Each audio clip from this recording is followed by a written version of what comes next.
پہلی بات تو یہ نوٹ کیجئے، حضور انتہائی غیور انسان تھے، انتہائی غیور۔ یہ کہا جاتا ہے کہ اگر حضور گھوڑے اس میں سوار ہوتے تھے اونٹ پر اور آپ کا کوڑا نیچے گر گیا تو آپ یہ کسی سے نہیں کہتے تھے کہ ذرا یہ میرا کوڑا مجھے پکڑا دینا، یہ بھی گوارا نہیں تھا۔ آپ اونٹ بٹھا کر نیچے اتر کر اپنا کوڑا خود اٹھاتے تھے، کسی سے اپنے ذاتی کام کے لیے کوئی مدد مانگنا امکان ہی نہیں۔ بلکہ ایک واقعہ تو وہ ہے جب بھی میں تذکرہ کرتا ہوں میری آنکھوں میں آنسو آ جاتے ہیں، یہ ہجرت کے وقت کا واقعہ ہے۔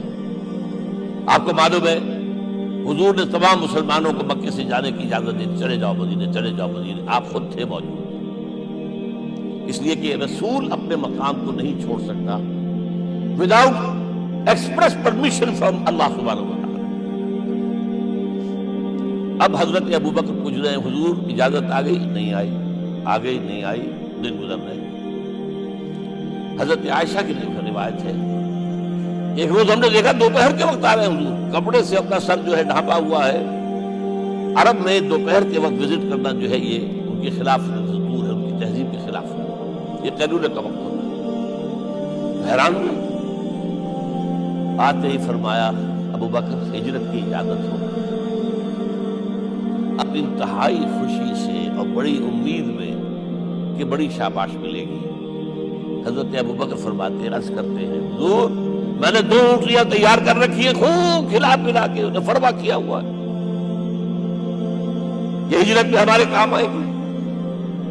حضور تھوڑا سا توقع فرماتے ہیں، پھر کہتے ہیں اچھا ٹھیک ہے، ایک میں استعمال کروں گا لیکن میں اس کی قیمت ادا کروں گا۔